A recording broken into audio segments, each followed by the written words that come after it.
बी high school Chalisgaon इथनं मुख्याध्यापक म्हणून निवृत्त झालेले आहेत आणि चांगल्यापैकी लेखक आहे, साहित्यिक आहे आणि खूप त्यांनी लिखाण व्यवस्थित केलं आहे. आणि सध्या त्यांची सोमवार, मंगळवार आणि शुक्रवार असं 3 दिवस विश्वास रेडिओवर रामकथेवर बोलू काही ही व्याख्यानमाला चालू आहे. आणि त्यांचं बोलणं आता तुम्ही ऐकालच, खूप गोड बोलतात आणि सगळं त्यांचं साहित्य जवळजवळ आत्तापर्यंत 10 पुस्तकं त्यांची प्रकाशित झाली आणि पुस्तकांची नावं पण इतकी छान आहे. त्यांचं आता एक पुस्तक वाल्मिकी, त्याच्यावरती चित्रपट निघतो आहे, हे विशेष आहे. त्यासाठी त्यांच्याकडे टाळ्या होत्या आपण. आणि आज इतकी मोठी व्यक्ती आपल्याला आपल्या या दिवशी मिळाली आहे, त्याबद्दल आपण रामाचे आभार मानू. आणि मी त्यांना विनंती करतो की त्यांनी आपल्या मनोगताला किंवा प्रबोधनाला सुरुवात करायला. धन्यवाद. सुरू आहे का माईक? आवाज येतो? येतो आवाज. हां हां, येतोय आवाज.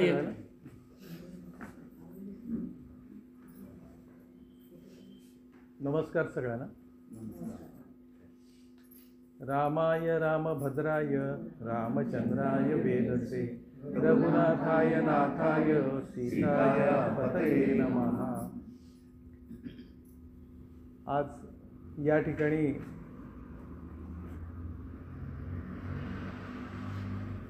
आजचा दिवस हा अतिशय पवित्र अशा प्रकारचा दिवस आहे.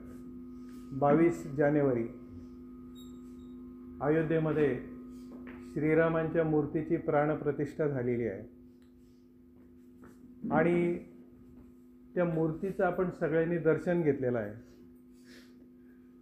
त्या रामलल्लाची मूर्ती इतकी सुंदर आहे की त्याच्यावरून नजर हटत नाही. आणि जवळपास 500 वर्ष झाले हा रामजन्मभूमीचा लढा सुरू होता. त्याला यश आलं रामाच्याच कृपेने. आणि हजारो किंवा शेकडो वर्षांपूर्वीचं हे जे स्वप्न होतं आपलं, ते आज प्रत्यक्षात आलेलं आहे. त्यामुळे आजच्या दिवसाचा आनंद काही विशेष आहे. आज या ठिकाणी अशोक काकांनी मला बोलवलं, काकूंनी बोलवलं, त्याचा खूप आनंद झाला. या ठिकाणी माझे मित्र आमचे रवी कुलकर्णीसुद्धा आहेत, बाकीची मंडळी सगळी आहे, त्याचाही विशेष आनंद आहे. दुसरा एक आनंद असा आहे की मला मनापासून असं वाटतं की अयोध्येमध्ये राम जन्मोत्सव, रामाची प्राणप्रतिष्ठा आपण त्या ठिकाणी केली, पण नाशिक हे सुद्धा माझ्या दृष्टीने महाराष्ट्रातली अयोध्या आहे असं म्हटलं तर काही हरकत नाही. अतिशय सुंदर पावन अशा प्रकारचं हे तीर्थक्षेत्र आहे. प्रभू रामचंद्रांच्या वास्तव्यानं पुनीत झालेलं अशा प्रकारचं हे ठिकाण आहे. म्हणून आज या ठिकाणी माझा कार्यक्रम होतो आहे हे माझं मोठं भाग्य आहे. आणखी काकांकडे घरात जाऊन ज्या वेळेला मी राम, सीता आणि लक्ष्मण यांच्या मूर्तीचं दर्शन घेतलं, त्यावेळेला अतिशय प्रसन्न वाटलं, खूप आनंद झाला. तर अशा प्रकारचा एक त्रिवेणी संगम आजच्या या कार्यक्रमामध्ये आहे. म्हणजे अयोध्येतला कार्यक्रम आहे, नाशिकमधला कार्यक्रम आहे आणि ह्या रघुकुल रघुनंदन या घरामधला कार्यक्रम आहे.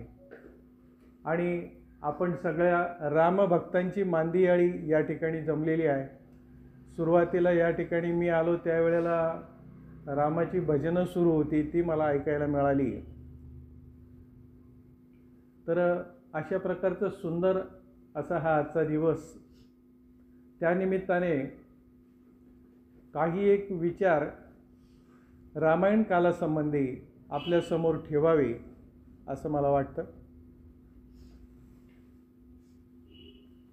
आज मी आपल्यासमोर बोलणार आहे ते विशेषतः रामायण काळातलं शिक्षण, रामायण काळातला समाज आणि त्या काळातली शासन व्यवस्था, त्या काळातली जीवनमूल्य याच्याबद्दल.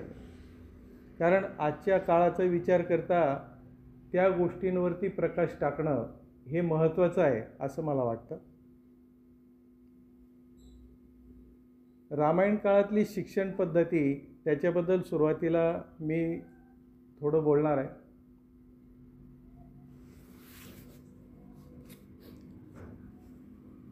शिक्षण ही माणसाच्या जीवनाला सौंदर्य प्रदान करणारी आणि माणसाचं जीवन उन्नत करणारी अशा प्रकारची गोष्ट आहे. शिक्षणाने राष्ट्र घडतं, शिक्षणाने समाज घडतो. चांगल्या शिक्षणातून चांगल्या व्यक्ती निर्माण होतात. चांगल्या व्यक्तींमधून चांगली कुटुंब घडतात, कुटुंब व्यवस्था घडते. कुटुंब हा समाजाचा एक मूलभूत घटक आहे. अशी अनेक कुटुंब एकत्र आली की चांगला समाज घडतो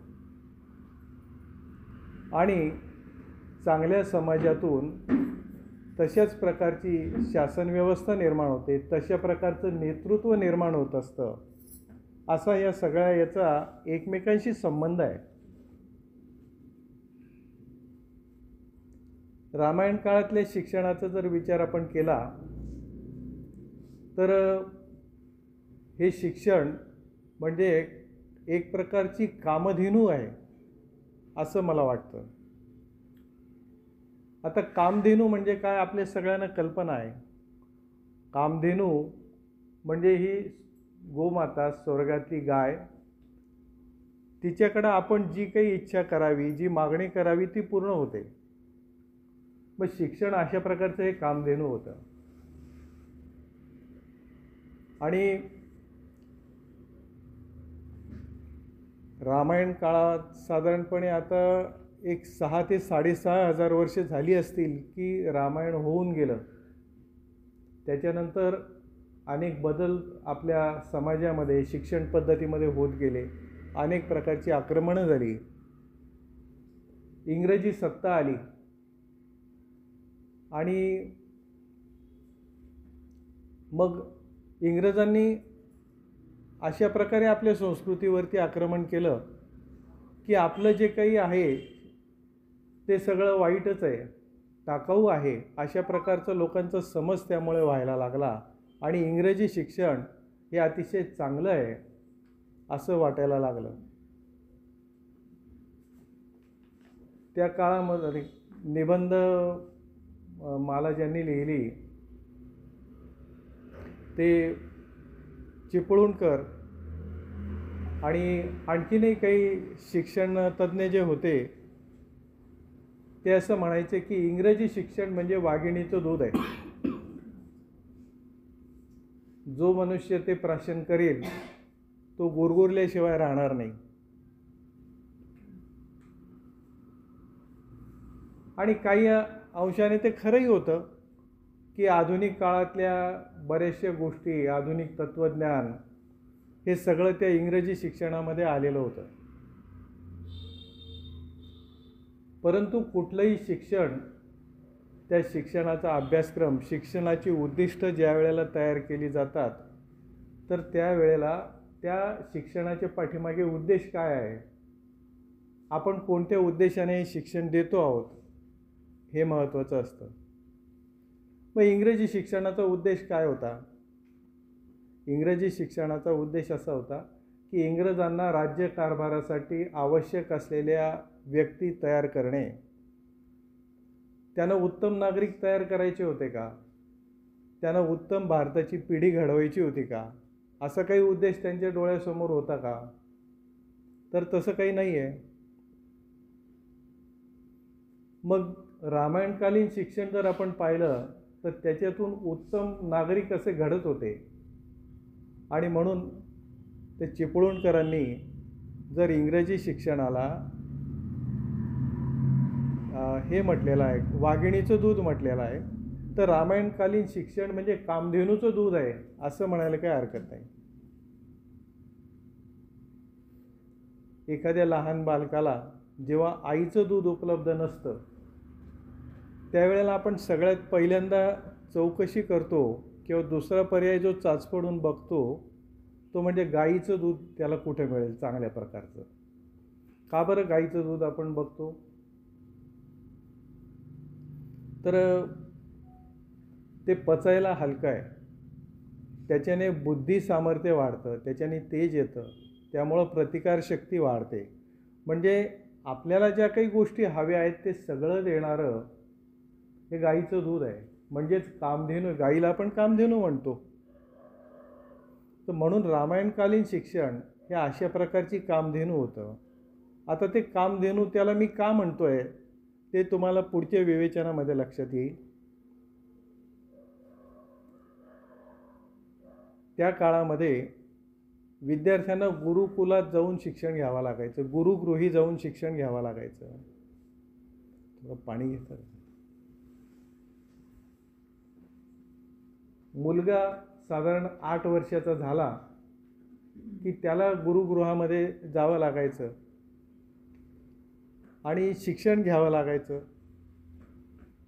आपल्याला असं वाटेल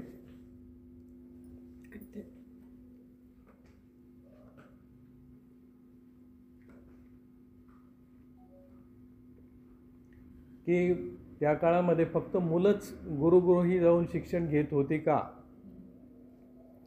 तर या प्रश्नाचं उत्तर नाही असं आहे. त्या काळामध्ये स्त्रियासुद्धा म्हणजे मुलीसुद्धा गुरुकुलात जाऊन शिक्षण घ्यायच्या. या गुरुकुलाला तपोवन असं सुद्धा दुसरं नाव होतं. तपोवन किती सुंदर नाव आहे बघा, की ज्या ठिकाणी तप केलं जातं अशा प्रकारचं ठिकाण म्हणजे तपोवन. आणि या तपोवनामध्ये खरोखरीच साधना केलेले, तपस सामर्थ्यानं ज्यांचं अवघं जीवन उजळून निघालेलं आहे, विद्येचं सामर्थ्य ज्यांच्याकडे आहे, अशा प्रकारचे गुरु त्या तपोवनामध्ये असायचे. त्याला आपण गुरुकुल असंही म्हणतो. त्या ठिकाणी विद्यार्थी जायचे, मुलं जायचे, मुली जायच्या. खरं म्हणजे काळाच्या ओघामध्ये खूप काही गोष्टी बदलल्या. त्या काळामध्ये मुलांच्या मुंजी व्हायच्या, तशा मुलींच्या सुद्धा मुंजी व्हायच्या, मौंजी बंधन. फक्त ब्राह्मण समाजातल्याच मुलांच्या मुंजी होतात असं नाही, इतर समाजातल्या मुलांच्या देखील मुंजी त्या काळामध्ये होत असत. आणि आताही काही प्रमाणात तो उपक्रम सुरू झालेला आपल्याला आढळतो. माझ्या सांगण्याचा उद्देश हा आहे की नंतरच्या काळामध्ये मुलीला एक प्रकारचं घरामध्ये दुय्यम वागणूक दिली गेली. तिला शिक्षणासाठी मनाई केली गेली, उंबरठ्याबाहेर पडण्यासाठी मनाई केली गेली.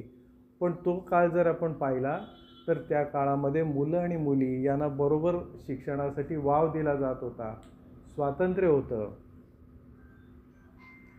तुम्ही म्हणाल की कसं काय बाबा, हे तुम्ही जे सांगता याला काय पुरावा आहे? त्या काळामध्ये आपण तर काही कोणी नव्हतो, आपण बघितलेलं नाही आहे. पण वाल्मिकी रामायणामध्ये जे काही उल्लेख येतात त्यावरून आपल्याला असा निष्कर्ष काढायला वाव आहे की त्यावेळेला मुलं आणि मुली हे बरोबर शिक्षण घेत होते. एक कैकेयीचं उदाहरण आपल्या सगळ्यांना माहिती आहे की दशरथ राजाला ज्या वेळेला तो इंद्राच्या मदतीला गेला युद्धासाठी, त्या युद्धामध्ये कैकेयीनं मदत केली. आणि त्या कैकेयीचं ते युद्ध सामर्थ्य पाहून तो जो राक्षस ते युद्ध करायला आलेला होता तो सुद्धा चकित झाला. तो नंतर पळून गेला आणि कैकेयीमुळे दशरथ राजाला त्या युद्धामध्ये विजय मिळाला. सांगण्याचा उद्देश असा की कैकेयी ही युद्धकला शिकलेली होती म्हणून ती त्याच्याबरोबर गेली. असं उगीच काही कोणी युद्धाच्या प्रसंगी बरोबर जाणार नाही. दुसरा एक प्रसंग असा आहे की ज्या वेळेला रामाला कैकेयीने जे वर मागून घेतलेले असतात दशरथाकडे, तेव्हा त्या वरानुसार रामाने 14 वर्ष वनवासात जावं अशा प्रकारचं सांगितलं जातं आणि राम त्या ठिकाणी वनवासात जाणार असतात. आपल्या सगळ्यांना कल्पना आहे की रामाला दुसऱ्याच दिवशी राज्याभिषेक होणार असतो, पण त्याला हे वनवासात जावं लागतं. मग सगळ्या प्रजाजनांना प्रश्न पडतो की आता कसं काय करायचं, राज्याचं काय होणार. कारण दशरथ राजा तर थकलेला होता. त्याने असं जाहीर केलं होतं की आता रामाला राज्याभिषेक होणार आहे. मग आता रामच जर वनवासामध्ये जाणार आहे तर मग हे राज्य कोण सांभाळेल. या राज्यामध्ये सगळी अव्यवस्था, गोंधळ माजेल. हा सगळा प्रश्न पडला. आणि मग प्रजेने हा प्रश्न वसिष्ठ मुनींना विचारला की मुनीवर, आता राम जर वनवासामध्ये गेला तर आता काय व्हायचं अयोध्येचं. वसिष्ठांनी उत्तर दिलं, राम जरी वनवासात गेला तरी सीता आहे ना. सीतेने सगळ्या प्रकारचं शिक्षण घेतलंय. ती असल्यामुळे मला राज्यकारभाराची काही काळजी नाही. वसिष्ठांचे हे उद्गार सीतेबद्दलचं आणि त्या काळातल्या स्त्रियांच्या शिक्षणाबद्दलची परिस्थिती दाखवणार आहेत. नंतर सीता रामाबरोबर वनात गेली आणि तिला राज्यकारभाराची संधी मिळाली नाही, तो भाग वेगळा. पण ह्या स्त्रिया सगळ्या समर्थ होत्या त्या काळामध्ये आणि तेवढं त्यांना स्वातंत्र्य होतं. हा सांगण्याचा उद्देश. तर ह्या गुरुकुलामध्ये अशा पद्धतीचं तपस्सामर्थ्याने तेजपुंज झालेले ऋषीवर असायचे. फक्त ऋषीच शिक्षण द्यायचे असं नाही, तर ऋषी माता म्हणजे गुरुमाता त्यासुद्धा शिक्षण देत असत. आणि आणखीन एक गोष्ट मी आपल्याला सांगतो की आजच्या काळामध्ये म्हणजे पूर्वी जी 4 आश्रम होते, म्हणजे ब्रह्मचर्य आश्रम, गृहस्थाश्रम, वानप्रस्थाश्रम आणि संन्यासाश्रम. ब्रह्मचर्य आश्रमामध्ये विद्या ग्रहण करणं, गृहस्थाश्रमामध्ये संसार करणं, आपली कर्तव्य पार पाडणं. वानप्रस्थाश्रमामध्ये त्या संसारामधलं लक्ष हळूहळू कमी करणं, आसक्ती कमी करणं, ते काढून घेणं, तशा प्रकारची मनोभूमिका तयार करणं. ही सगळी मनाची तयारी झाली की पुढची जी स्टेप होती ती संन्यासाश्रमाची होती. आज परिस्थिती बदलली आहे, तो भाग वेगळा. पण तरीसुद्धा मनाने आपण खऱ्या अर्थाने वानप्रस्थाश्रम स्वीकारतो का. आणि तो जर स्वीकारत नसू तर काही जे प्रॉब्लेम निर्माण होत आहेत आजच्या काळामध्ये, तेही एक कारण त्याला आहे. हा भाग वेगळा. म्हणजे असं काही हे विवेचन ओघाओघाने येईल माझ्या याच्यामध्ये. तर त्या काळात म्हणजे मला सांगायचं हे आहे की समजा वानप्रस्थाश्रम आपण पूर्ण करतो आहे आणि आता संन्यासाश्रमाला आपल्याला जायचं आहे.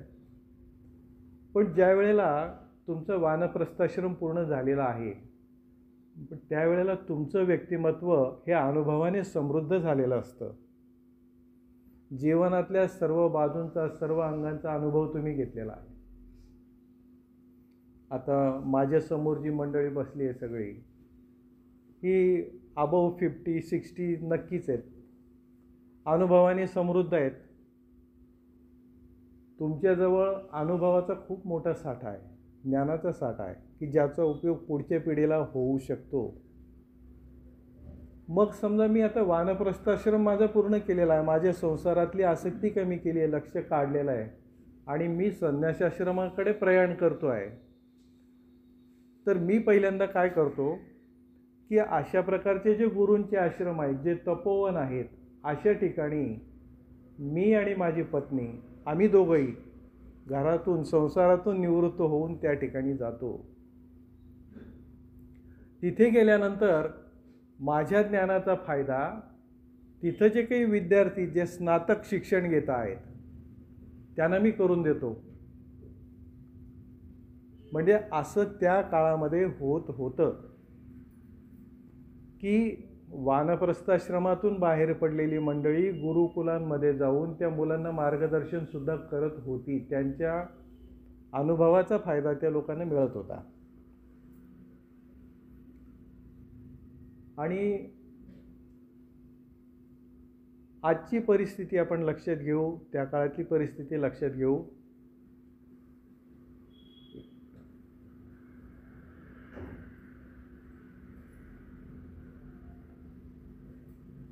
आज आपण मुलांना जे शिक्षण देतो हे प्रामुख्याने पुस्तकी शिक्षण देतो. जीवन जगण्याची कौशल्य आपण मुलांना कितपत शिकवतो हा एक मोठा प्रश्न आहे. आजच्या मुलांना जर आपण सांगितलं किंवा विचारलं की बाळा तुला स्वयंपाक करता येतो का, बाजारातून भाजी आणता येते का, कपडे धुता येतात का, घर स्वच्छ करता येतं का, तो म्हणेल या सगळ्या गोष्टीचा आणि शिक्षणाचा काय संबंध आहे. पण आपण जर पाहिलं तर गुरुकुलामध्ये पूर्वीच्या काळी रामायण काळामध्ये विद्यार्थ्यांना ही सगळी कामं करावी लागत होती आणि ते करून ते शिक्षण घेत होते. म्हणजे जीवन जगण्याची जी मूलभूत कौशल्य आहेत, मूलभूत गोष्टी आहेत, ते त्यांना प्राप्त होत होतं. मी एक उदाहरण आपल्याला सांगू इच्छितो, नुकतंच घडलेलं,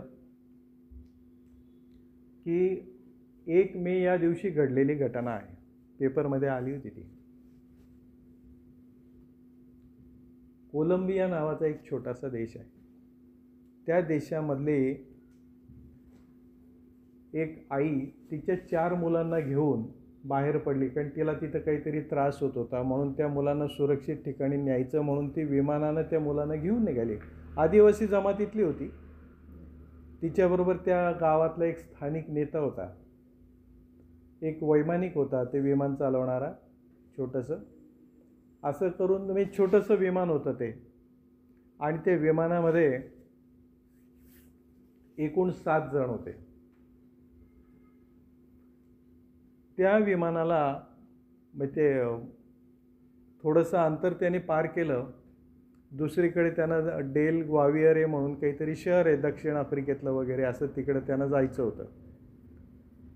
ते विमानाने 350 किलोमीटरचं अंतर पार केलं असेल नसेल तर त्या वैमानिकाला असं लक्षात आलं की या विमानामध्ये काहीतरी बिघाड झालेला आहे आणि आता काही खरं नाही. मग त्याने तशी कल्पना आपल्या बरोबरच्या लोकांना दिली आणि ते विमान जे होतं ते सिंगल इंजिन असलेलं होतं.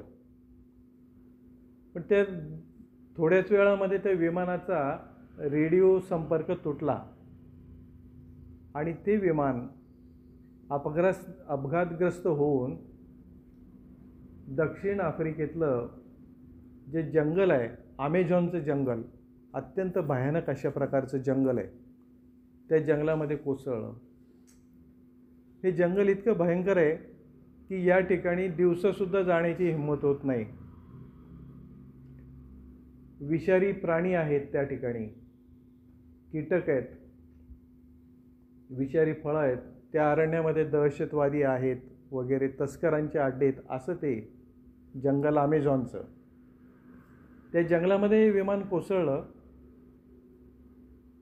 दुर्दैव असं की त्या अपघातामध्ये त्या विमानाचा वैमानिक, तो जो स्थानिक नेता होता तो, आणि त्या मुलांची आई, असे 3 जण मृत्युमुखी पडले.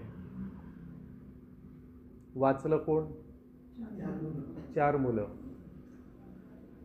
तर त्या 4 मुलांमध्ये एक लेस्ली नावाची मुलगी 13 वर्षाची, तिच्यापेक्षा एक लहान काहीतरी 9 वर्षाची आहे, दुसरं एक भावंड आहे ते 4 वर्षाचं आहे, आणि एक अगदीच छोटं बाळ आहे क्रिस्टिना नावाचं, ते फक्त 1 वर्षाचं आहे, या 11 महिने वगैरे असं पूर्ण केलेलं त्यांनी.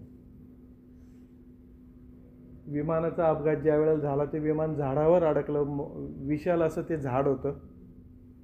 हे सगळे फेकले गेले ती क्रिस्टिना जी होती ती सुद्धा कुठंतरी ढिगाऱ्यावरती एका फेकली गेली होती.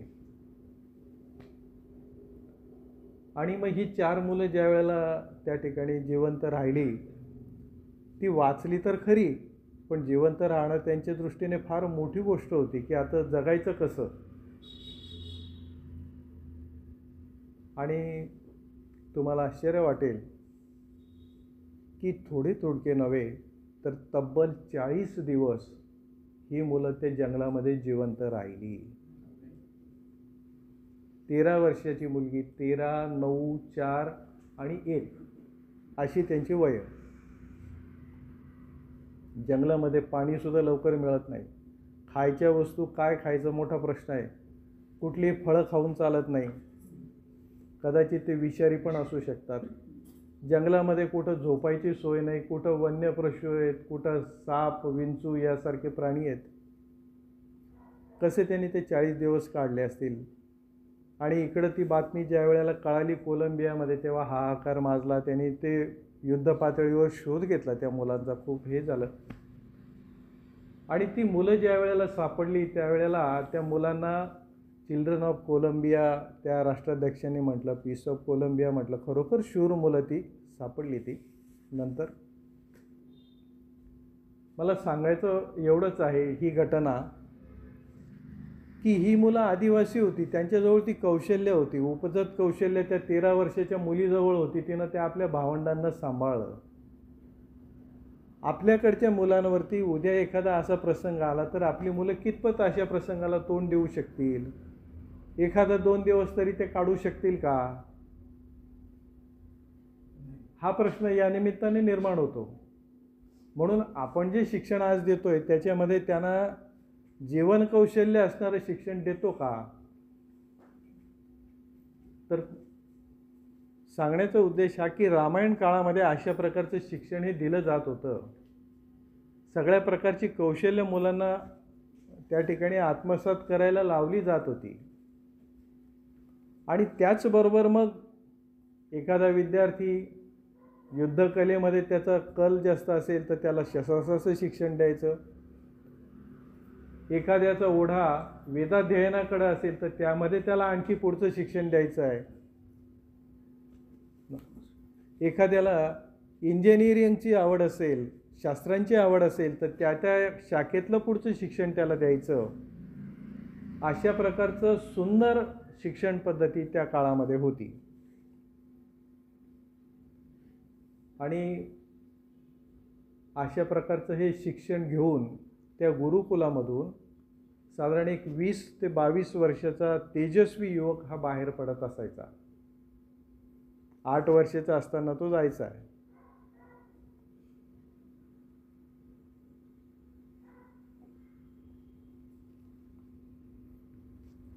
या गुरुकुलांमध्ये, आश्रमामध्ये कुठल्याही प्रकारचा भेदभाव केला जायचा नाही. राम, लक्ष्मण, भरत, शत्रुघ्न राजपुत्र होते.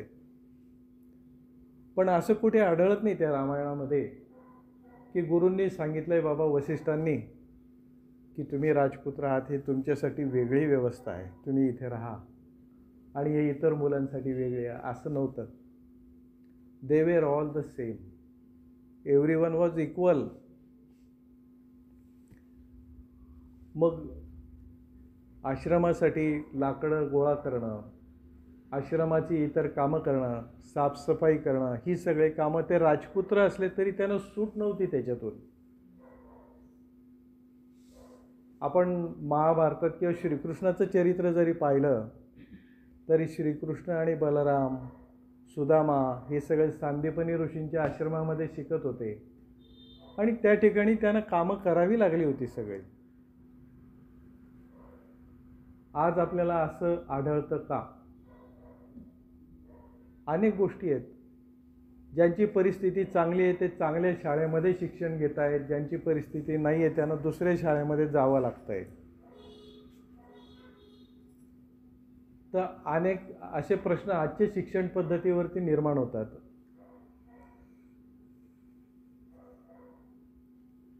ज्या वेळेला या विद्यार्थ्यांचं शिक्षण पूर्ण होऊन ते बाहेर पडायचे त्यावेळेला गुरूंनी त्यांना केलेला जो उपदेश आहे तो उपदेश अतिशय सुंदर आहे, तो मी आपल्याला सांगतो. राम, लक्ष्मण, भरत, शत्रुघ्न आणि त्या आश्रमामधले वसिष्ठ ऋषींच्या गुरुकुलामधले इतर विद्यार्थी, त्यांचं शिक्षण ज्या वेळेला संपलं त्यावेळेला वसिष्ठ ऋषींनी ते सगळ्यांना एकत्र बोलावलं. त्यानं सांगितलं की बाळांनो, आज तुमचं शिक्षण संपलं आहे. संपलं आहे म्हणजे इथलं शिक्षण संपलं आहे. शिक्षण कधीही संपत नाही. आपण आयुष्यभर विद्यार्थी असतो हे त्यामध्ये गृहीत होतं. तेव्हा त्यांनी सांगितलं की शिक्षणाचा अर्थ काय? सा विद्या या विमुक्तये, जे मुक्त करतं ते शिक्षण. मग शिक्षण कशातून मुक्त करतं? अज्ञानातून मुक्त करतं, अंधश्रद्धेतून मुक्त करतं, वाईट गोष्टींपासून मुक्त करतं, चांगल्या आणि वाईटाचा विवेक आपल्याला देतं ते शिक्षण. आणि म्हणून वसिष्ठ असं म्हणाले की बाळांनो, मी आजपर्यंत तुम्हाला जे काही शिकवलं ते अंतिम मानू नका. पुढे चालून तुमच्या बुद्धीला जे योग्य वाटेल तशा प्रकारचे निर्णय घ्या, विचार करून निर्णय घ्या, विवेकाने निर्णय घ्या. हे कोण सांगतंय? वसिष्ठ सांगतायत. वसिष्ठांची योग्यता केवढी होती! म्हणजे त्याच वसिष्ठ ऋषींनी जर असं म्हटलं असतं की बाळांनो, मी तुम्हाला सगळं शिकवलेलं आहे, आता आणखी शिकावं असं काही नाही आणि आणखी द्यावं असं काही नाही, तेव्हा मी सांगितलेलं हे फायनल आहे, हे तुम्ही खरं मानून चला, असं त्यांनी म्हटलं असतं तर कोणी काही म्हटलं नसतं. पण त्यांची योग्यता तेवढी होती, पण त्यांनी म्हटलं नाही तसं. तेव्हा हे म्हणजे स्वतंत्र विचार करायला शिकवणं जीवनामध्ये पुढे आपल्या विद्यार्थ्यांना, त्यांना पुढेही आणखी अध्ययन करायला लावणं, हे त्या काळातल्या शिक्षण पद्धतीचं वैशिष्ट्य होतं. आज आपल्याकडे आता अयोध्येतलं मंदिर झालं आहे, पण त्याही पूर्वी आपला देश म्हणजे मंदिरांचा देश आहे, आपलं गाव म्हणजे मंदिरांचं गाव आहे असं म्हटलं तर वावगं होणार नाही. पण त्या काळातली मंदिरं ही संस्कृतीची केंद्र होती, अध्ययन अध्यापनाची केंद्र होती, चांगल्या गोष्टींची चर्चा त्या ठिकाणी व्हायची. आणि मी गुरुकुलामध्ये जे काही ज्ञान संपादन केलेलं आहे त्या ज्ञानामध्ये आणखी भर टाकण्याची केंद्र म्हणजे ती मंदिरं होती. तशी ती पुढच्या काळामध्ये राहिली नाही. आपल्या सगळ्यांना कल्पना आहे, त्याबद्दल आणखी काही बोलावं असं काही नाही. तर अशा प्रकारचं शिक्षण त्या ठिकाणी मिळत होतं. सुंदर तेजस्वी विद्यार्थी घडवले जात होते आणि कुठल्याही प्रकारच्या आमिषाला, प्रलोभनाला बळी पडणार नाहीत, नैतिक मूल्यांचं पालन करतील असे ते विद्यार्थी होते. आणि म्हणूनच रावणासारख्या महाबलाढ्य असे शत्रूचं पारिपत्यसुद्धा राम लक्ष्मण करू शकले.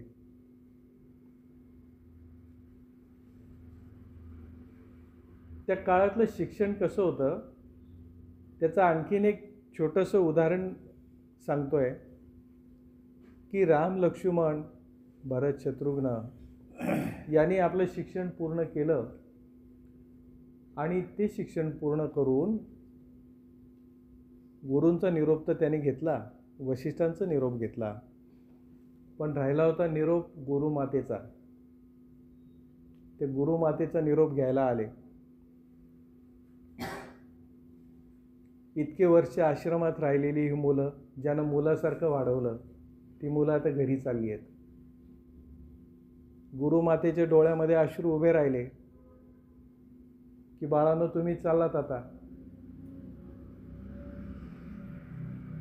तेव्हा रामाने गुरुमातेशी जो काही संवाद साधला आहे तो फार सुंदर आहे. राम ते गुरुमातेनं असं म्हणतात की माते, इतके वर्ष आम्ही आश्रमात राहिलो, तुम्ही आम्हाला आईची उणीव वासू दिली नाही. इथं काही कमी पडू दिलं नाही. आणि त्यामुळे आमचं इथलं शिक्षण खूप चांगल्या प्रकारे झालं. तुम्ही आम्हाला आईसारखे संस्कार दिले. आमच्या या वास्तव्यात आमच्याकडून जर काही चूक झाली असेल, काही अपराध घडला असेल, तर आपण मातेच्या उदार मनानं आम्हाला क्षमा करा, असं म्हणून त्यांनी ते गुरुमातेचा निरोप घेतला आहे. केवढी नम्रता आहे. कसे संबंध असतील त्या काळामध्ये गुरूंचे, गुरुमातेचे आणि या शिष्यांचे, त्याचं दर्शन याच्यातून आपल्याला घडतं. आणि अशाच प्रकारच्या या विद्यार्थ्यांमधून समाज घडत असतो, कुटुंब घडत असतात.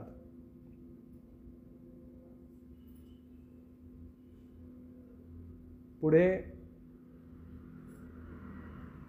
मग हे ज्या वेळेला असे शिक्षण घेतलेले विद्यार्थी जीवनामध्ये प्रवेश करतात, त्यावेळेला एक वेगळा समाज निर्माण होतो. ज्या वेळेला राम, लक्ष्मण, भरत, शत्रुघ्न यांनी शिक्षण पूर्ण केलं आणि ते त्या ठिकाणी अयोध्येमध्ये आले, तेव्हा खरं तर ते त्यांच्या तारुण्याची सुरुवात होती, आयुष्याची सुरुवात होती. आणि इतके वर्ष गुरुगृही राहून जे काही त्यांनी तप केलं, म्हणजे विद्या साधनेसाठी, ते खडतर दिवस होते, ते संपले होते. आता ते राजवाड्यात आले होते. असं असताना पुढे काय घडलं आपल्याला माहिती आहे की विश्वामित्र ऋषी आले. त्यांनी म्हटलंय दशरथ राजाला की बाबा, मी जंगलामध्ये असं यज्ञ करतो आहे आणि मला राक्षस त्रास देत आहेत, तेव्हा ही म्हणजे रामाला तू माझ्याबरोबर पाठव त्या यज्ञाच्या संरक्षणासाठी. पुढे दशरथ राजा त्यांना नाही म्हणतो. वशिष्ठ ऋषींच्या सल्ल्यावरून ते जातात वगैरे, सगळं ठीक आहे, आपल्याला ते माहिती आहे, मी त्यामध्ये जात नाही. मग राम त्यांच्याबरोबर जायचं ठरतं. राम जात असतो. जिथं राम जातो तिथे लक्ष्मण सुद्धा जातो, कारण लक्ष्मण हा रामाची सावली आहे, तो त्याला कुठेच एकटं सोडत नाही.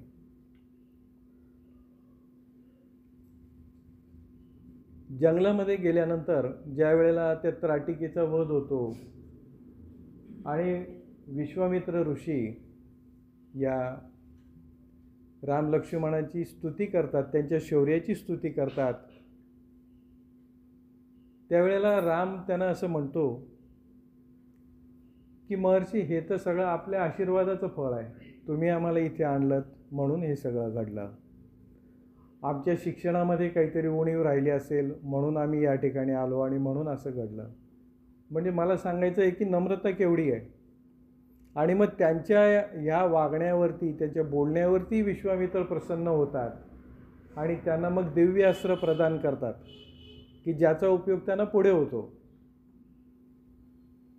तर अशा याच्यातून हे राष्ट्र घडत असतं, कुटुंब घडतात, समाज घडतो.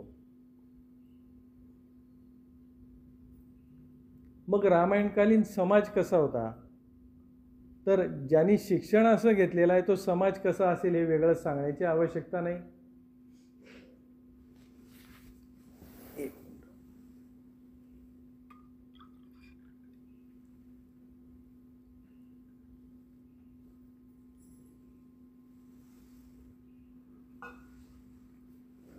जे 4 पुरुषार्थ आपण मानतो, धर्म, अर्थ, काम आणि मोक्ष, या 4 पुरुषार्थांचं पालन चांगल्या प्रकारे त्या काळातल्या समाजाचे लोक करायचे. पण त्या सगळ्या पुरुषार्थांचा आधार धर्म होता. म्हणजे पैसा मिळवायचा तो सुद्धा धर्माच्या मार्गाने. अजून काही असेल तर त्या गोष्टीसुद्धा म्हणजे धर्माला ज्या मान्य आहेत ते. धर्म म्हणजे कोणता, तर एक मूल्यांची चौकट आखलेली आहे. त्या याच्यात जे काही मान्य असेल त्या पद्धतीनेच आपण पैसा मिळवायचा आहे किंवा इतर काही गोष्टी करायच्या आहेत, असं त्या लोकांचं मत होतं किंवा तसं त्यांचं वागणं होतं. आणि तिने पैसा कमावणारे त्या काळामध्ये कोणी नव्हते, भ्रष्टाचार हा प्रकारच नव्हता. आणि जर कोणी समजा तशा प्रकारचा माणूस असेल की एखादा समाजाला न चालणाऱ्या पद्धतीने वागतोय, तर अशा माणसाला समाज हा खड्यासारखा बाजूला ठेवायचा. विवाह करताना सुद्धा आवर्जून बघितलं जायचं की समोरची माणसं कशी आहेत. इथं आपण कुटुंब संस्थेकडे नकळत येतो की आता आज आपण पाहतोय की मुलींच्या अपेक्षा फार प्रचंड प्रमाणामध्ये वाढलेल्या आहेत. आणि ज्या वेळेला एखाद्या मुलीला लग्न करायचं असतं, शिकलेली असते, तर त्यावेळेला तिची जी अपेक्षा असते की बाबा हा काय करतो मुलगा, म्हणजे नोकरीला कोणते आहे, त्याची पोस्ट कोणती आहे, त्याला पॅकेज किती आहे, त्याचा फ्लॅट आहे का, तो राहतो कुठे, तो मुंबई पुण्यामध्ये असला तर प्रेफरन्स जास्त आहे, गावाकडे असला तर नाही आहे, चांगली नोकरी असेल तर आहे, शेती उद्योग असेल तर मग नाही आहे. अशा पद्धतीच्या खूप काही गोष्टी आपल्याला आढळतात.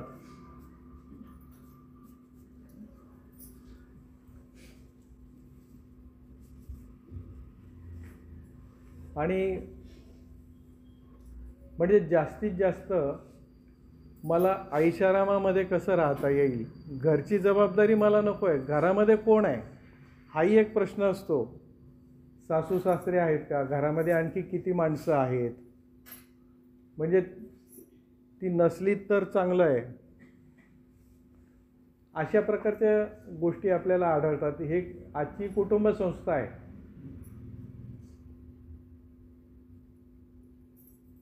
पण आज जर आपण विचार केला तर मुलींनी किंवा त्यांच्या आईंनी सुद्धा त्यांना अशा पद्धतीने समजून दिलं पाहिजे की एखादा मुलगा जर कर्तृत्ववान असेल तर बाकीच्या गोष्टींकडे फारसं लक्ष देऊ नये. म्हणजे त्याला पॅकेज किती आहे किंवा त्याच्या घरची परिस्थिती, तो इंडस्ट्रियलिस्ट आहे का, त्याच्याकडे 2-4 गाड्या, 2-4 बंगले वगैरे आहेत का, सगळं दिस इज इमटेरियल. तो जर कर्तृत्ववान असेल तर तो निश्चितपणे प्रगती करेल, त्याच्या प्रगतीला वाव आहे. म्हणून एखादा मुलगा जो पैसेवाला आहे तो आपल्याला कितपत सांभाळेल हे तर सांगता येत नाही. पण ज्याच्या अंगामध्ये काहीतरी करण्याची कुवत आहे, सामर्थ्य आहे, असा मुलगा पुढे कुठलीही परिस्थिती खडतर जरी आली तरी तो आपल्याला सांभाळेल, हे त्याने लक्षात घेतलं पाहिजे. तर तशा प्रकारचे विचार त्या काळातले लोक हे करत होते. त्या काळामध्ये प्रत्येक माणसाला असं वाटत होतं की मी या समाजाचं काहीतरी देणं लागतो, या राज्याचं काहीतरी देणं लागतो. आणि म्हणून स्वयंस्फूर्तीने कर देणारे लोक त्या काळात होते. त्या काळातही कर व्यवस्था होती, पण स्वेच्छेने लोक कर द्यायचे. श्रीमंत लोक तर द्यायचेच, पण गरीबातल्या गरीब माणसाला सुद्धा असं वाटायचं की मी काहीतरी द्यावं. तर अशा प्रकारची जाणीव, अशा प्रकारची मूल्य त्या काळातल्या शिक्षण व्यवस्थेने या लोकांमध्ये निर्माण केली होती. आज आपले सगळ्यांना वाटतं की रामराज्य निर्माण व्हावं, अयोध्येमध्ये मंदिर झालं आहे, रामराज्याची सुरुवात झाली असंही कुठे कुठे आपण वाचतो. चांगली गोष्ट आहे, सुरुवात व्हायला हरकत नाही, ती चांगलीच गोष्ट असते. पण सुरुवात अशी होत नसते. त्या सुरुवातीसाठी आपल्या पूर्वजांनी किंवा ऋषीमुनींनी त्या काळातल्या पिढ्यानपिढ्या रक्त गाळलेलं होतं, खूप परिश्रम केलेले होते, म्हणून त्या काळातला तो समाज निर्माण झाला होता. तसं आपल्यालाही करावं लागेल. त्या मार्गावर जर वाटचाल करायची असेल तर ती आपली तयारी आहे का, हाही एक महत्त्वाचा प्रश्न आहे. रामराज्य किंवा रामायण काळ हा भारतीय संस्कृतीचा सुवर्ण काळ असं आपण समजतो. त्याचा अर्थ असा की त्या काळातले लोक हे सगळ्यात आनंदी जास्त होते, सुखी होते, समाधानी होते. हॅपीनेस इंडेक्सची कल्पना तुम्ही ऐकली आहे की नाही मला माहिती नाही. म्हणजे आनंदाचा निर्देशांक, जसं शेअर बाजाराचा निर्देशांक असतो तसा आनंदाचा सुद्धा निर्देशांक आहे. आणि असा आनंदाचा निर्देशांक हा काढला जातो, जगातल्या कुठल्या देशातले लोक सगळ्यात जास्त आनंदी आहे अशा प्रकारचा एक सर्वे केला जातो. तर रामायण काळातल्या लोकांबद्दल जर बोलायचं झालं तर त्या काळातले लोक सर्वात जास्त आनंदी होते.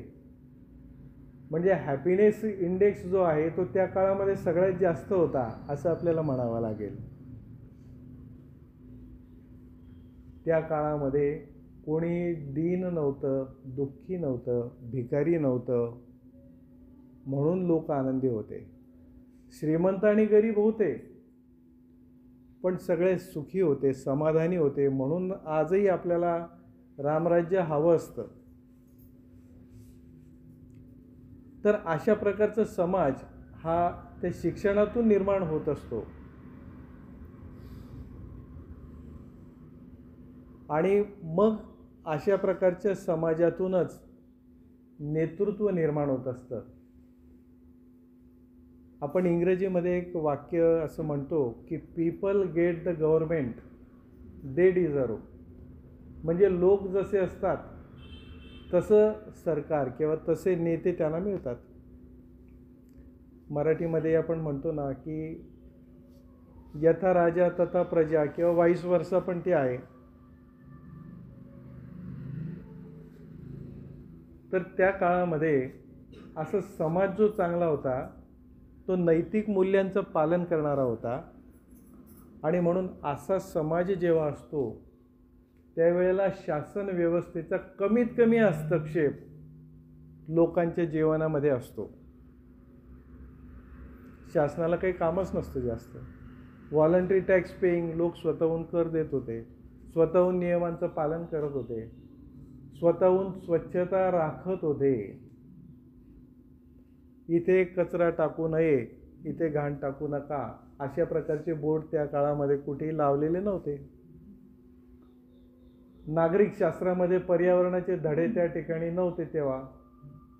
पण ते न शिकताही त्या काळातले लोक या सगळ्या गोष्टींचं पालन करत होते. आणि म्हणून तशा प्रकारची सुंदर अशी शासन व्यवस्था सुद्धा त्या काळामध्ये निर्माण झाली.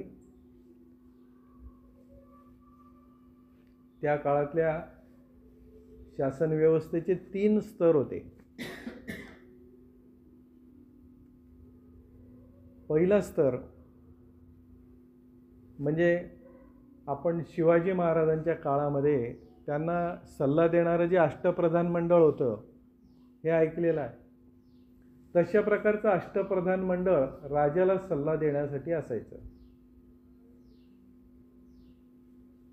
या अष्टप्रधान मंडळातले जे लोक असायचे ते अतिशय ज्ञानी, विद्वान, तपसामर्थ्याने युक्त, उच्च नैतिक मूल्यांचं आचरण करणारे असे असायचे.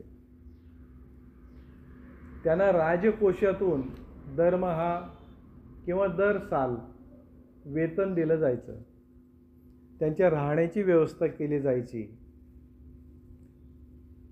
आणि राजाला म्हणजे राजाने जर विचारलं किंवा काही अडचण असेल तर विविध गोष्टींवरती सल्ला देणं, राजाला मार्गदर्शन करणं हे या अष्टप्रधान मंडळाचं काम होतं.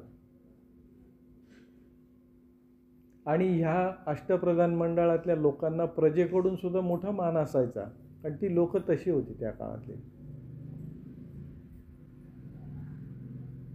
पण एक गोष्ट लक्षात घेऊया आपण की या मंडळींना राजकोषातून दरमहा किंवा दर साल वेतन दिलं जात होतं. They were paid, underline. आणि ज्या वेळेला मी एखाद्याकडून पगार घेतो त्यावेळेला मी साहजिकच असं आहे की तुमचा अधिकार मान्य करतो. मग तुम्ही सांगाल त्या गोष्टीसुद्धा मी मान्य करतो. समजा तुमची एखादी गोष्ट चुकत असेल तर मी ती सांगेलच असं नाही आहे, कारण मला नोकरी करायची आहे, मला तुमच्या इथं राहायचं आहे. म्हणून मी म्हटलं की त्यांना जो पगार दिला जात होता ती सगळी मंडळी अतिशय चांगली होती, त्याबद्दल वाद नाही आहे. पण कधीतरी असं होण्याची शक्यता होती.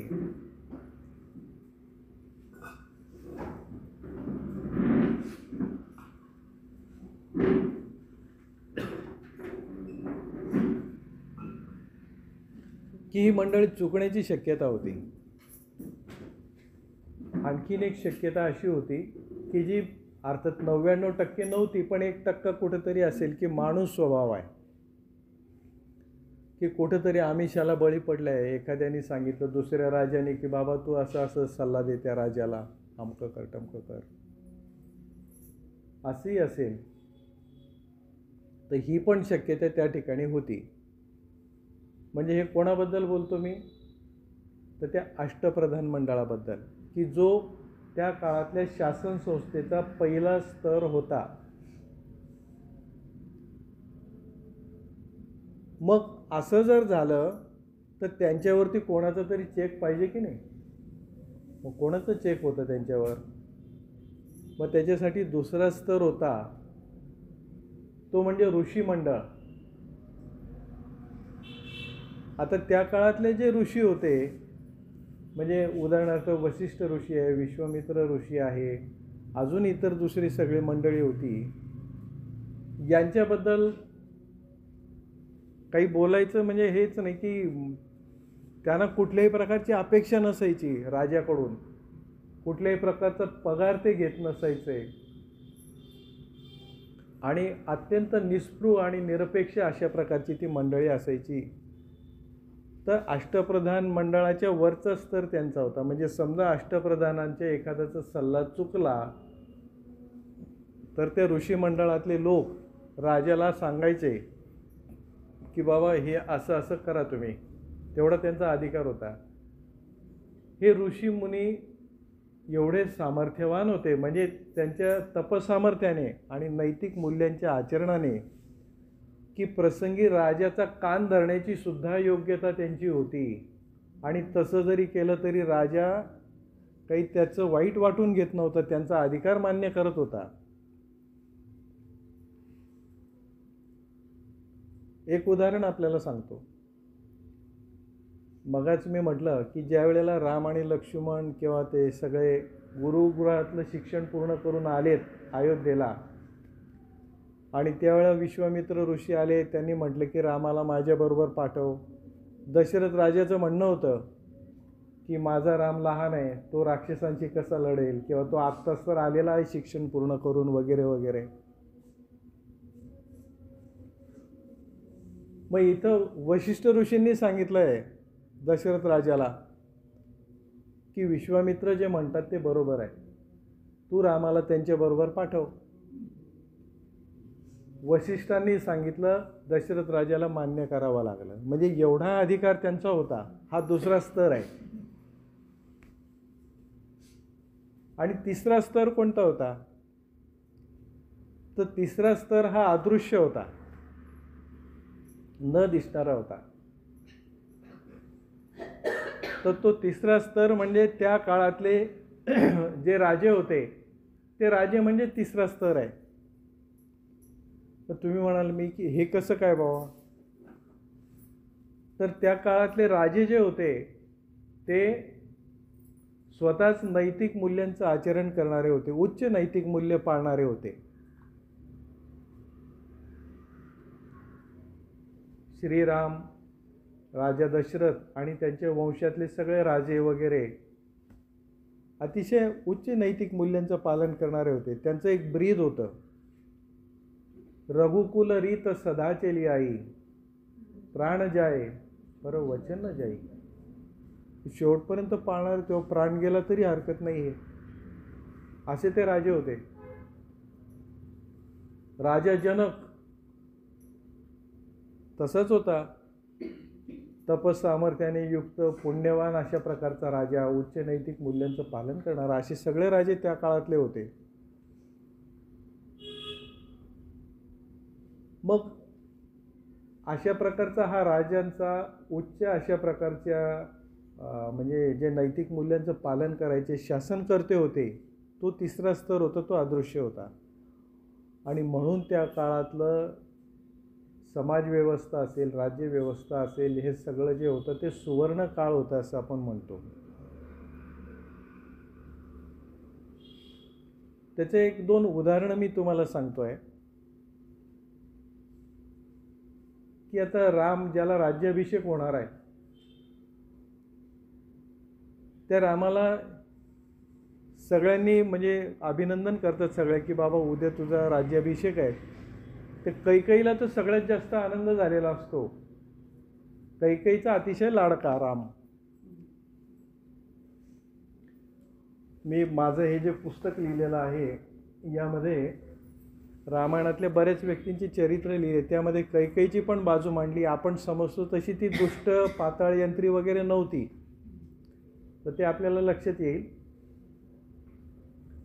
पण नंतर ते झालं सगळं समहाऊ मंथरेच्या सांगण्यामुळे वगैरे, पण ती स्वतः तशी नव्हती. पण ज्या वेळेला रामाने मग त्याला कळालं असं की आता आपल्याला राज्याभिषेक होणार होता, पण आपल्याला त्याऐवजी काय आहे, वनवास आहे, वनात जायचं आहे. 2 टोकाच्या गोष्टी आहेत. एकदम आनंदाची गोष्ट घडणार होती की राज्याभिषेक होणार, तो राजा होणार. दुसरी गोष्ट ते सगळं सोडायचं आहे एकदम,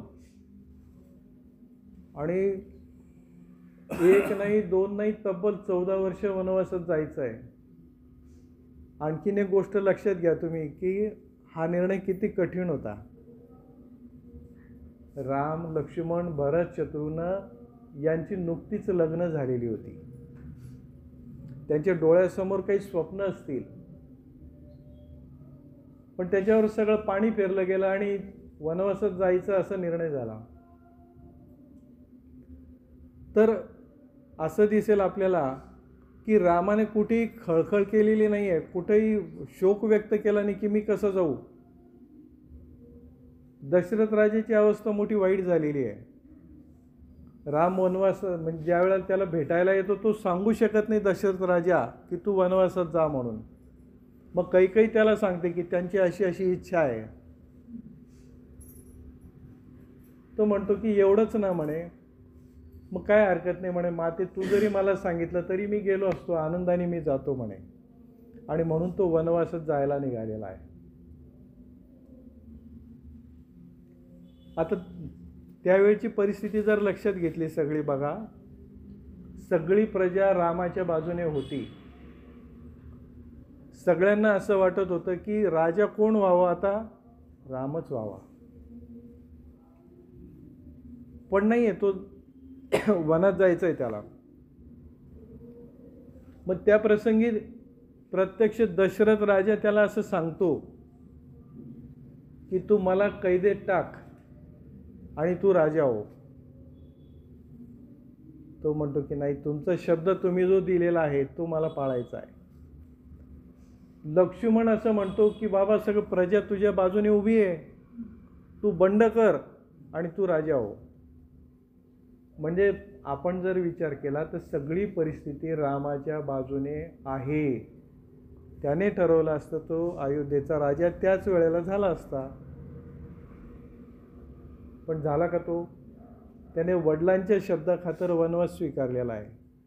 तिसरा स्तर मी आपल्याला सांगतोय की उच्च नैतिक मूल्यांचं पालन, की राजे कसे होते. वनवासात राम आणि सीता गेलेले आहेत, लक्ष्मण त्यांच्यासोबत गेलेला आहे.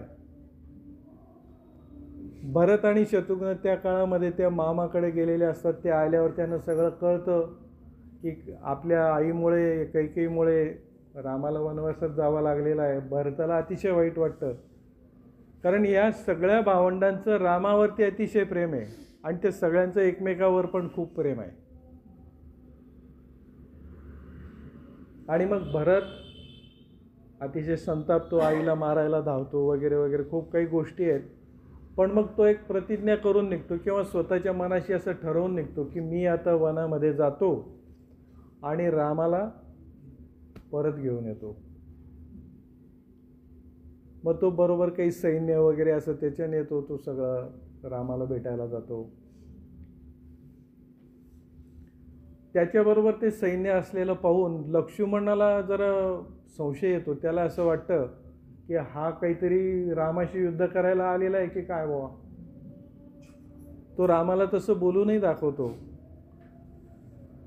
तेव्हा भरताला ओळखणारे दोनच लोक असतात, एक म्हणजे वशिष्ठ आणि दुसरं म्हणजे राम. त्यावेळेला राम लक्ष्मणाला सांगतो की अरे तू भरताला ओळखलं नाहीस म्हणे.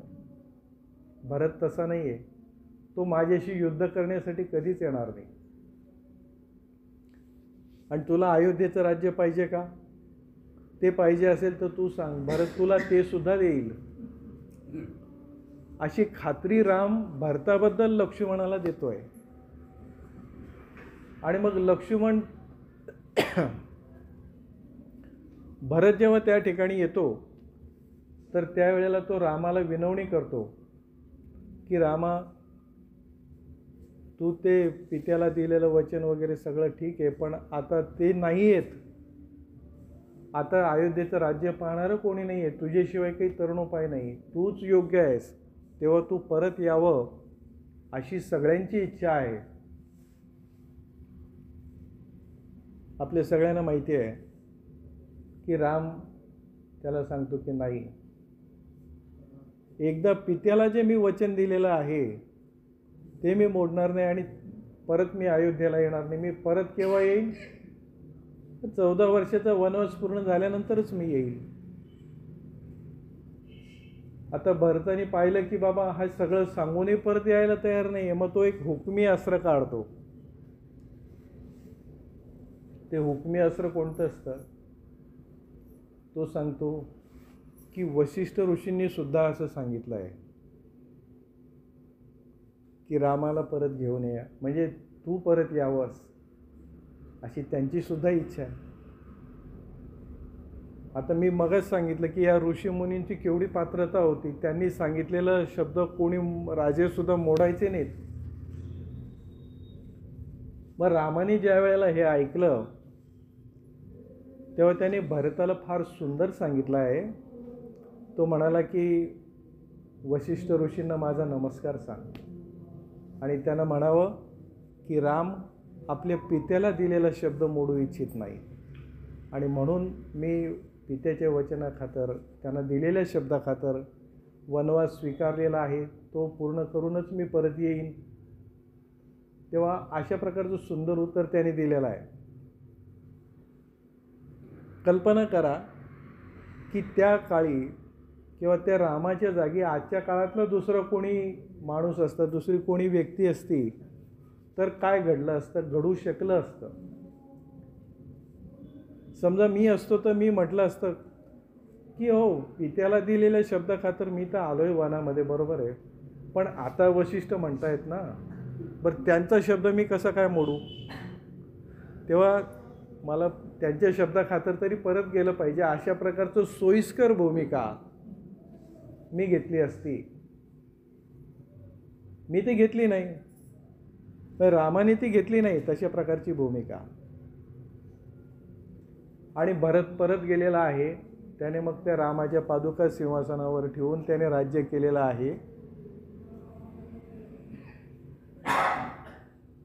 आणखीन 2 प्रसंग मी सांगतो. मी तुम्हाला काय सांगतो आहे, तिसरा स्तर सांगतो आहे आणि त्याचबरोबर रामायण काळातल्या उच्च नीतिमूल्यांबद्दल सुद्धा बोलतो आहे दुसऱ्या बाजूने. आणखीन 2 प्रसंग असे आहेत की रावणाचा ज्या वेळेला वध होतो त्यावेळेला बिभीषण हा रामाकडे आलेला असतो. रामाला तो शरणार्थी, रामाचा भक्त असतो. किंबहुना रावणाची अनेक गुपितं तो सांगतो. त्यामुळेच रामाला रावणावर विजय प्राप्त करणं हे शक्य होतं.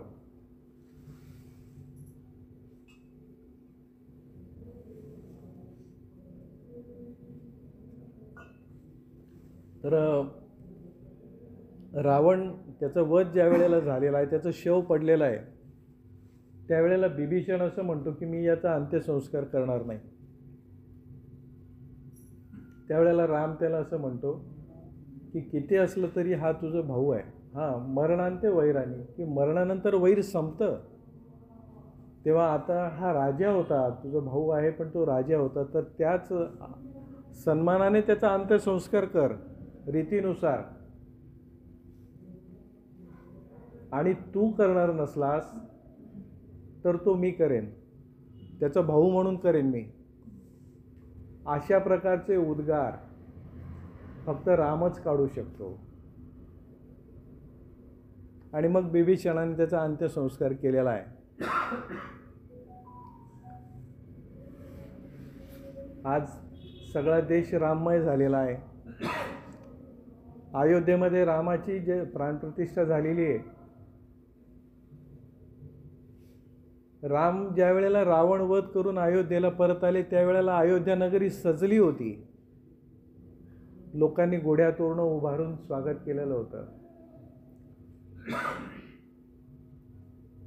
आज अयोध्या तर सजलीच आहे, पण सगळा देश सजला आहे. असं स्वागत त्या रामाचं आपण सगळ्यांनी केलेलं आहे. तर अयोध्येला परतण्यापूर्वी त्या बिभीषणाने असं म्हटलं होतं की आता रावण तर गेलेला आहे आणि हे लंकेचं राज्य आहे, लंका,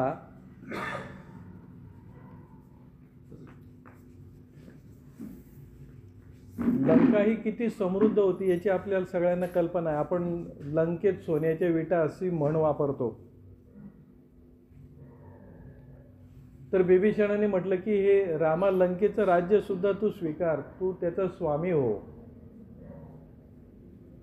लक्ष्मणही रामाला म्हणतोय की काय हरकत नाही.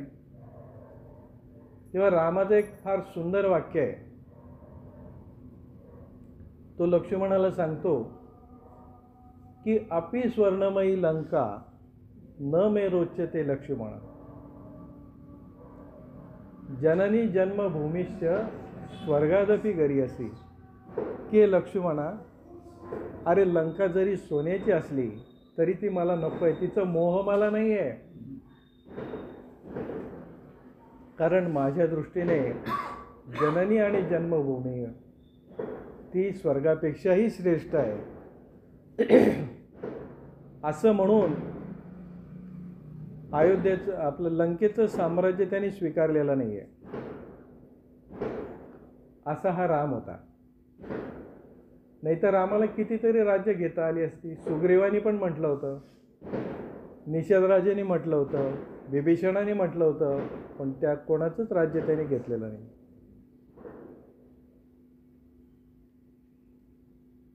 रामायणामध्ये एक असं गमतीदार प्रसंग कुठेतरी कोणी म्हटलंय, मला नेमकं आठवत नाही आता. तर रामाचा स्वभाव असा होता ना की तो ज्या कोणाशी बोलेल ती व्यक्ती त्याची होऊन जायची. मग सुग्रीव असेल तो रामाचा होऊन गेला, हनुमान असेल तो रामाचा होऊन गेला, अंगद असेल तो त्याचा होऊन गेला, बिभीषण असेल तो रामाचा होऊन गेला. अशी सगळी मंडळी, असा रामाचा स्वभाव होता. त्याच्याशी एकदा जो कोणी बोलेल ना तो त्याचा होऊन जायचा बस. मग एकदा कोणीतरी असं विचारलं, म्हणजे असं कोणीतरी म्हटलंय की रावण म्हणे रामाला भेटायला आला नाही, तो जर भेटायला आला असता तर तोही रामाचा होऊन गेला असता. पण तसं व्हायचं नव्हतं. आणि मग एक प्रश्न त्यावेळेला रामाला विचारलेला आहे कोणीतरी की भरताने राज्य मागितलं, तू भरताला देऊन टाकलं. बिभीषणाने मागितलं, बिभीषणाला देऊन टाकलं. निषद राजाचं राज्य त्याला देऊन टाकलं. सुग्रीवाला ते वालीचं राज्य देऊन टाकलं, वगैरे वगैरे सगळं.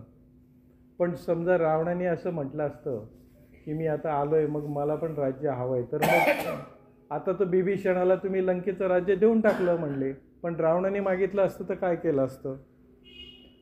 रामाने दिलेलं उत्तर फार सुंदर आहे, ऐका ते. राम असं म्हणतो की रावणाला मी अयोध्येचं राज्य दिलं असतं आणि आम्ही चारी भाऊ वनवासाला निघून गेलो असतो.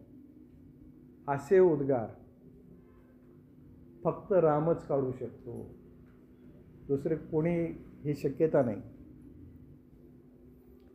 रामायणामध्ये एक आणखी प्रसंग आहे, तो शेवटचा प्रसंग सांगून मी थांबणार आहे की रामाचं अवतार कार्य आता संपत आलेलं आहे आणि काळपुरुष त्याला भेटायला येतो. तो काळपुरुष ज्या वेळेला भेटायला येतो, काळपुरुष म्हणजे प्रत्यक्ष तो यम देव असं वगैरे आहे आणि तो रामाला सांगायला आलेला आहे की तुझं अवतार कार्य वगैरे संपलं. अर्थात ती नियतीची योजना काहीतरी आहे ती तशी. तर तो काळपुरुष आल्यानंतर रामाला असं सांगतो की मला तुझ्याशी एकांतात बोलायचं आहे आणि ते बोलत असताना मध्ये कोणी आलेलं मला चालणार नाही आणि मध्ये जो कोणी येईल त्यावेळेला आपलं बोलणं सुरू असताना तर त्याला तू मृत्यूदंडाची शिक्षा दिली पाहिजे. तर राम म्हणतो ठीक आहे. आणि श्रीराम आणि काळपुरुष अशी दोघंही ते चर्चा करायला बसतात आणि त्यावेळेला मग दारावरती पहारा करण्यासाठी की मध्ये कोणाला येऊ देऊ नको म्हणून राम कोणाला सांगतो? लक्ष्मणाला सांगतो की बाबा तू इथे थांब आणि कोणाला येऊ देऊ नकोस. लक्ष्मण त्या ठिकाणी थांबलेला आहे. त्यांची चर्चेमध्ये सुरू आहे दोघांची. अशाच वेळेला नेमके महर्षी दुर्वास त्या ठिकाणी येतात आणि ते म्हणतात की मला रामाची भेट हवी आहे आत्ताच्या आत्ता. लक्ष्मण त्यांचा आदर सत्कार करतो, म्हणतो की मुनिवर आपण आलात, सगळं आपल्याला काय हवं आहे मी आपल्याला देतो, आपण मला सांगा, मी आपली सगळी सेवा करतो. पण आत्ता आपल्याला रामची भेट होऊ शकत नाही, ते एका महत्त्वाच्या चर्चेमध्ये आहेत. आजच्या भाषेत सांगाय महत्त्वाची मीटिंग सुरू आहे त्यांची. पण ते दुर्वास आहेत, भयंकर क्रोध.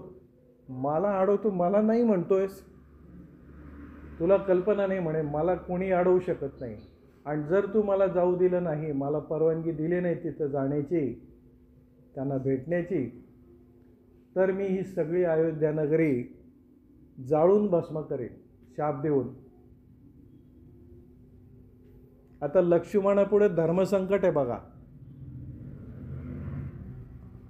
म्हणजे एकतर दुर्वासानं मध्ये जाऊ द्यावं तर रामाची आज्ञा मोडते, नाही म्हणावं तर अयोध्येची राख रांगोळी करायला ते टपलेलेच आहेत, बसलेलेच आहेत. मग त्याच्यातून लक्ष्मण काय करतो की अयोध्या आपल्याला वाचवायची आहे, म्हणून माझ्या प्राणावर संकट आलं तरी चालेल म्हणून मग तो मध्ये जातो आणि श्रीराम आणि काळपुरुषची त्या चर्चा सुरू असते त्यावेळेलाच तो सांगतो की दुर्वास आपल्याला भेटायला आले. आता लक्ष्मण मध्ये आल्याबरोबर त्या अटीचं उल्लंघन झालेलं आहे म्हणून तर काळपुरुष जो आहे तो निघून जातो लगेच. आता धर्मसंकट रामापुढे सुद्धा उभं आहे, कारण की जो कोणी मध्ये येईल त्याला मृत्यूदंडाची शिक्षा द्यायची हे ठरलेलं आहे. आता कोण आलं मध्ये? लक्ष्मण आला. लक्ष्मण कोण आहे? रामाची सावली आहे, रामाच्या प्रत्येक क्षणी तो बरोबर राहणार आहे, प्राणप्रिय असं तो भाऊ आहे आणि त्याला प्राणदंडाची शिक्षा द्यायची. मग पण त्यावेळेला तो शासनकर्ता राम आहे, भावाची भूमिका नाही. आजचे राज्यकर्ते त्या काळातले राज्यकर्ते, माझे नातेवाईक, माझं कुटुंब वगैरे वगैरे, तिथं त्यावेळेला त्या रामाची भूमिका होती की मी राजा आहे, मी हे असं असं ठरवलंय, मला हे करायचं आहे. आणि म्हणून तो लक्ष्मणाला प्राणदंडाची शिक्षा जाहीर करतो. तिथं वशिष्ठ मध्यस्थी करतात. वशिष्ठ ऋषी सांगतात की रामा, प्रत्यक्ष प्राणदंड देण्याची आवश्यकता नाही. तू म्हणजे आपण एखाद्या व्यक्तीचा त्याग केला असं म्हटलं की मी तुझा त्याग करतोय, तर ते सुद्धा प्राणदंड देण्यासारखंच आहे. असं म्हणून मग राम असं म्हणतो की बाबा मी तुझा त्याग केलेला आहे. लक्ष्मण तर रामाशिवाय राहूच शकत नाही. आणि म्हणून आपल्याला माहिती की तो शरयू नदीमध्ये जाऊन आत्मसमर्पण करतो. पण जेव्हा लक्ष्मण जातो त्यावेळेला रामसुद्धा फार त्याच्याशिवाय राहू शकत नाही. म्हणून रामसुद्धा नंतर शरयू नदीमध्ये जाऊन त्यांनी आपलं अवतार कार्य समाप्त केलेलं आहे. पण हे जे प्रसंग मी आपल्याला सांगितले ते त्या काळातले राजे हे किती उच्च नैतिक मूल्यांचं पालन करणारे होते त्याच्यासाठी सांगितले की ते कुठले याला बळी पडलेले नाही आहेत. रामावरती टीकाही बरीच केली जाते, बरेच आक्षेप घेतले जातात. सीतेचा त्याग त्यांनी केला त्याबद्दलही बरंच बोललं जातं, पण त्याचंही स्पष्टीकरण मी या पुस्तकामध्ये करण्याचा प्रयत्न केला आहे. त्याबद्दल मी काही अधिक बोलत नाही, आपला वेळ घेत नाही. परंतु रामाचं सगळ्यात जास्त प्रेम जर कोणावर असेल तर ते सीतेवरती आहे. रामायण हा नातेसंबंधाचाही ग्रंथ आहे, आदर्श नाती आहेत सगळी. ज्या वेळेला सीतेचं हरण झालं त्यावेळेला रामाला केवढं दुःख झालं त्याचं वर्णन या ठिकाणी आहे.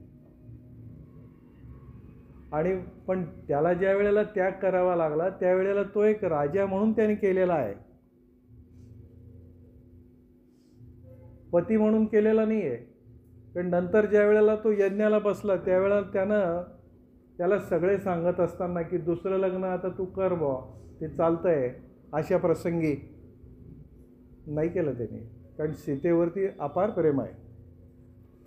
आणि सीता ज्या वेळेला भूमीच्या उदरामध्ये गडप झाली शेवटी त्यावेळेलाही रामाने प्रचंड शोक केलेला आहे. तेव्हा अशा खूप काही गोष्टी आहेत.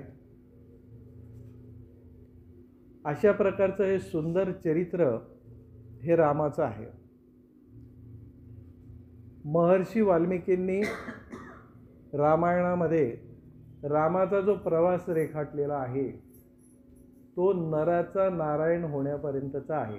नरापासून नारायण होण्यापर्यंतचा म्हणजे अयोध्याकांडापासून तर युद्धकांडापर्यंत हे जे रामायण आहे हे महर्षी वाल्मिकींनी लिहिलं असं म्हटलं जातं. बालकांड आणि उत्तरकांड जे आहे हे प्रक्षेपितेमध्ये नंतर लिहिण्यात आलं असंही म्हटलं जातं. तर इतिहास म्हणून प्रमाण आपल्याला जर मानायचं असेल तर ते वाल्मिकी रामायण हे मानायला हवं. आणि या अयोध्याकांडापासून तर युद्धकांडापर्यंत महर्षी वाल्मिकींनी रामायणामध्ये कुठेही रामाला देवत्व प्रदान केलेलं नाही. नरापासून नारायण होण्याकडे त्याची ही वाटचाल आहे. असा हा राम आहे. हा मर्यादा पुरुषोत्तम राम आहे. म्हणून त्याचं चरित्र आज अभ्यासण्याची, अवलोकनाची गरज आहे. आपल्या पुढच्या पिढ्यांना सांगण्याची गरज आहे. आज अयोध्येमध्ये रामलल्लाच्या मूर्तीची प्राणप्रतिष्ठा झालेली आहे. मंदिर झालेलं आहे, खूप आनंदाची गोष्ट आहे.